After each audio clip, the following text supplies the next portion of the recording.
మీ business ఏదైనా మీ ఊర్లో promotion చేయాలంటే అది సుమన్ టీవీతోనే సాధ్యం. ఇప్పుడే సంప్రదించండి. అందరూ కూడా ఎంతో భక్తి శ్రద్ధలతో ఆ ఎల్లమ్మ తల్లికి మరి బోనాలను సమర్పిస్తూ ఈ కళ్యాణోత్సవంలో ఎంతో భక్తి శ్రద్ధలతో పాల్గొంటా ఉన్నారు. బహుశా రేపు దావతున్నట్టున్నది, అంత తయారవుతున్నట్టున్నది. చప్పులు వినబడుతున్నాయి. సంతోషం.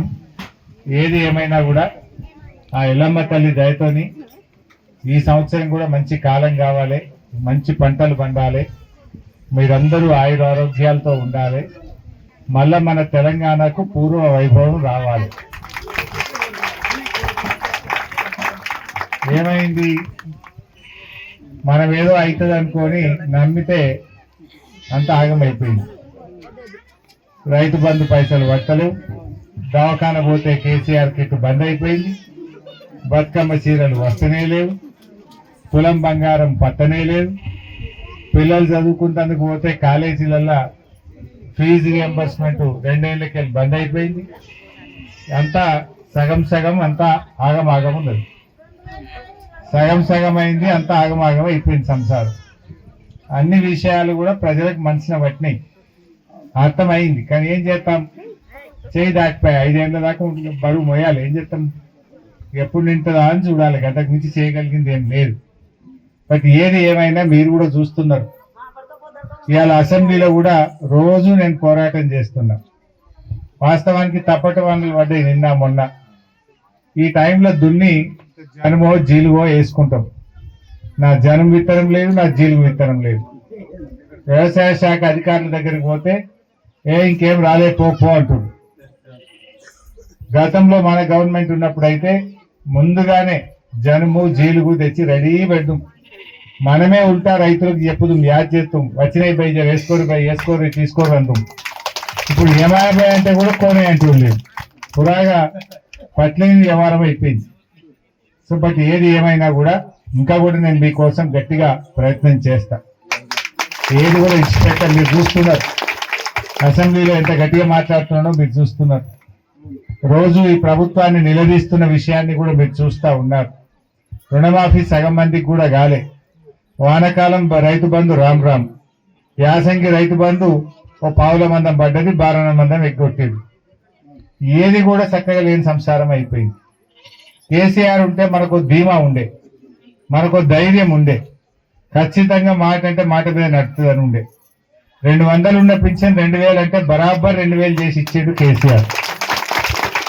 ఇదేమన్నా 4000 చేస్తాను, 4000 దేవుడికి కానీ ఇచ్చే 2000 కూడా 2000 కొట్టింది. నడిమిట 2000 పోయింది. బీడీలోళ్ళవి కానీ ముసలోళ్ళవి కానీ పాపం ఒంటరి మహిళలవి కూడా మధ్యలో 2000 ఎగ్గొచ్చిండు. ఇవన్నీ కూడా మనకు అర్థమవుతా ఉన్నాయి. అందరూ కూడా ఏమనుకుంటున్నారు, మళ్ళా మన కేసీఆర్ రావాలి, మన తెలంగాణకు పూర్వ వైభవం రావాలి అంటున్నారు. ఓ దిక్కు పైసలు లేవంటాడు, ఇంకో దిక్కు అందాల బామల పోటీలు పెట్టిండు.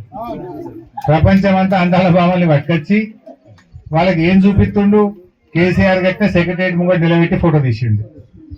కేసీఆర్ బౌద్ధ నిలయం కట్టించిండు నాగార్జున సాగర్ దగ్గర, ఆడికి తీసుకుపోయింది, దాని ముంగట నిలబెట్టి ఫోటో కొట్టించండి. కేసీఆర్ గారు యాదాద్రి లక్ష్మీనరసింహస్వామి గుడి కట్టిండు, ఆడికి తీసుకుపోయింది, ఫోటో కొట్టిండు. అదే విధంగా పోలీస్ కమాండ్ కంట్రోల్ రూమ్ కట్టిండు కేసీఆర్, ఆడికి తీసుకుపోయిండు, ఫోటో కొట్టిండు. హైదరాబాద్ లో కేబుల్ బ్రిడ్జ్ కట్టిండు కేసీఆర్, ఆడికి తీసుకుపోయిండు, ఫోటో కొట్టిండు. మరి వీడు కట్టింది ఏమైనా ఉన్నదా? ఏడాది ఏమి లేదు. మళ్ళా గదే కేసీఆర్ చేసిన పనుల కాడికే తీసుకుపోవడు, ఫోటోలు కొట్టు, అంతకు మించి చేసింది ఏమైనా ఉన్నదా? ఆ అందాల బామల పోటీలకు కోట్ల రూపాయలు తగలబెట్టుడు. ఏమత్తది?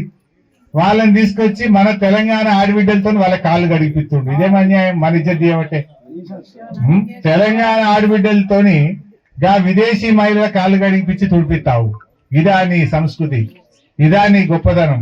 కేసీఆర్ ఏమో తెలంగాణ జాతి గౌరవాన్ని ఆకాశాన్నంత ఎత్తున నిలబెట్టిండు. కానీ నువ్వేమో ఏమంటుండు, ఏదైనా అప్పు కోసం పోతే చెప్పులు ఎత్తుకుపోయేటోళ్ళు లెక్క చూస్తున్నట్టే.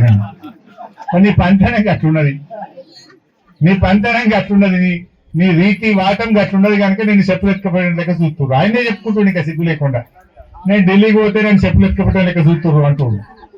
అంటే నీ పంతనం గంత గలీజు ఉన్నది. నేను ఎవరు నమ్మతలేదు. నువ్వు తెలంగాణ పతార ఖరాబ్ చేసినావు, తెలంగాణ గౌరవం దెబ్బతీసినావు నువ్వు. అందుకే ఈ తిప్పలు వచ్చి పడ్డది. బట్ ఏదైనా ఆ ఎల్లమ్మ తల్లి దయ ఉండాలి.